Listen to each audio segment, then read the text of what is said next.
অবশেষে নতুন টেন্ডারের সিদ্ধান্ত জেলা পরিষদে। পশ্চিম বর্ধমান জেলা পরিষদ অধীনে থাকা আসানসোলের সালানপুর ব্লকে রূপনারায়ণপুর টোল প্লাজার জন্য নতুন টেন্ডারের সিদ্ধান্ত। জানা গেছে বহুদিন ধরে পুরনো টেন্ডার চলছে রূপনারায়ণপুরের টোল প্লাজায়। এমনকি এই টোল প্লাজার নতুন টেন্ডার না ডাকার সমালোচনার মুখেও পড়েছিল জেলা পরিষদ। তবে শেষমেশ চলতি বছরে মার্চ মাসের মধ্যে নতুন টেন্ডারের সিদ্ধান্ত। পশ্চিম বর্ধমান জেলা পরিষদের অধীনে রয়েছে রূপনারায়ণপুর টোল প্লাজা। 2017 সালে পশ্চিম বর্ধমান নতুন জেলা গঠন হলেও রূপনারায়ণপুর টোল প্লাজা এখনো পর্যন্ত পুরনো টেন্ডার চলছে সেখানে। এই নিয়ে প্রশ্ন উঠেছিল, কেন নতুন টেন্ডার ডাকা হয়নি?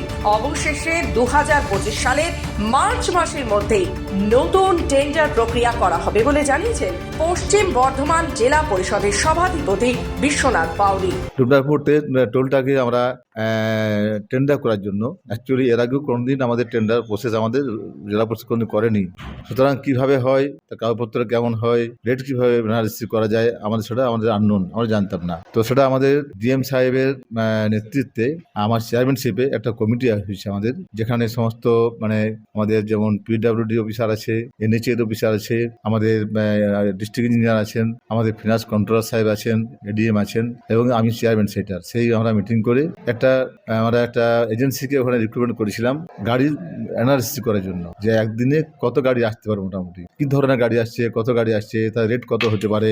এইটা পুরো অ্যানালিসিস করার পর আমরা মোটামুটি জানতে পেরেছি যে আমাদের এটাতে বছরে হয়তো 5 লক্ষ টাকা আমাদের। অপরদিকে রূপনারায়ণপুর টোল প্লাজার ঠিকা কর্মীরা বলেন, বেতন ঠিকমতো পেলেও পিএফ ও ইএসআই এর সুবিধা পাওয়া যায় না। তাই নতুন টেন্ডারে যে সংস্থা দায়িত্ব পাবে এই বিষয়গুলো যেন নজর দেওয়া হয়। দিন থেকে কাজ করছি, মোটামুটি 10-12 বছর, 10-11 বছর। শুনেছে নতুন টেন্ডার হবে? না, ওগুলো শুনি নাই। সব সুবিধা পাচ্ছ তোমরা এখানে?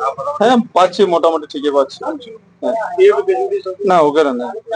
নতুন টেন্ডার যে হবে জেলা পরিষদ থেকে করা হচ্ছে, খুব শীঘ্র হবে।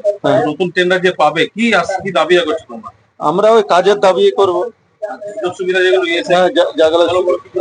যা সুবিধা আছে তাই হবে। এসআইপি বেতন বৃদ্ধি কোনো না, বেতন ঠিকই দিচ্ছে মালিক। আসানসোল থেকে রাহুল পাসওয়ানের রিপোর্ট, খবর বাংলা।